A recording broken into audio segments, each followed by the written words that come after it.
আজকে ফুলকপি আলু পনির দিয়ে একটা তরকারি হবে। তারপর ফুলকপি ভাপিয়ে নেব, আলুটা ঢাকা দিয়ে দেবো। আদা রসুন পেঁয়াজ একটা টমেটো মিক্সিতে বেটে নেব। সর্ষের তেল, পনিরটা লবণ না সরি হলুদ আর লঙ্কা গুঁড়ো দিয়ে ভেজে নেব।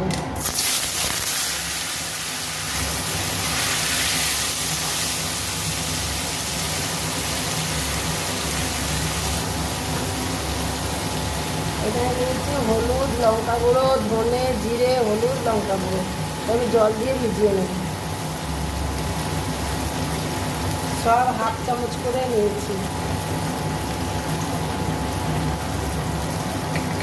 ভাজা হয়ে গেছে, সামান্য ভেজে নেব। ভাজা হয়ে গেছে, নামিয়ে নিচ্ছি। এবং নামিয়ে নিচ্ছি পনির ফুলকপি আলু ভাপিয়ে রেখেছিলাম, দিয়ে দিলাম। পরিমাণ মতো লবণ দিচ্ছি।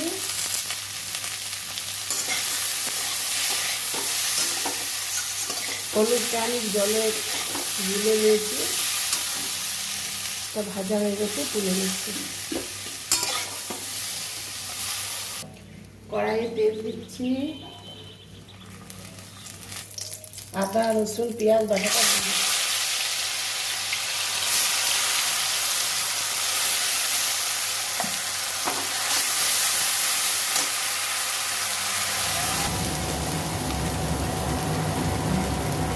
মশলাটা দিয়ে দিচ্ছি।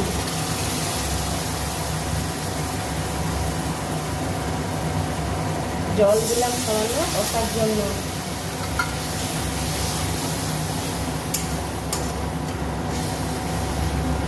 ভালো করে কষে নেব।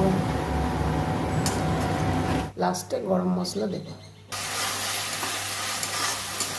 মশলা কষা হয়ে গেছে, তেল ছেড়ে গেছে।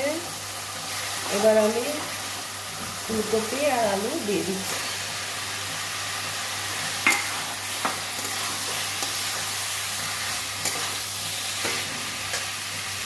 পরিমাণ মতো গরম জল ঢেলে দিচ্ছি।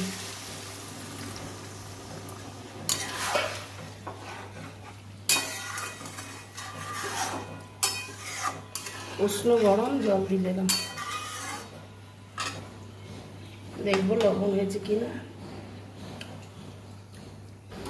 সব ঠিক আছে বন্ধুরা, এটা কপিটা সেদ্ধ হয়ে যাক।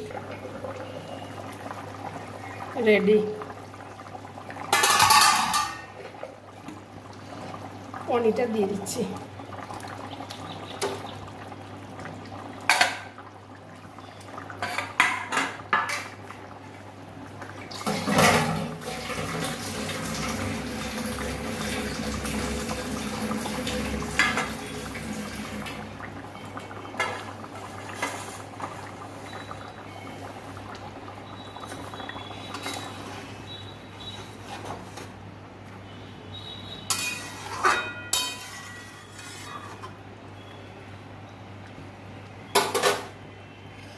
ফুলকপি সেদ্ধ হয়ে গেছে।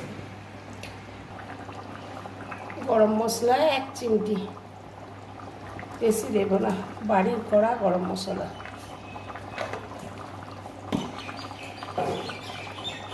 পুরো সেন্ট হয়ে গেলে খেতে পারি না। 1 চামচ ঘি। বন্ধুরা, আমার এই ফুলকপি পনির আলু রেসিপি কেমন লাগলো রান্না করে খেয়ে বলবেন রেসিপিটা কেমন লেগেছে আপনাদের। যে যেখান থেকে দেখছেন লাইক শেয়ার সাবস্ক্রাইব করে পাশে থাকবেন। রেডি, নামিয়ে নেব। রেডি।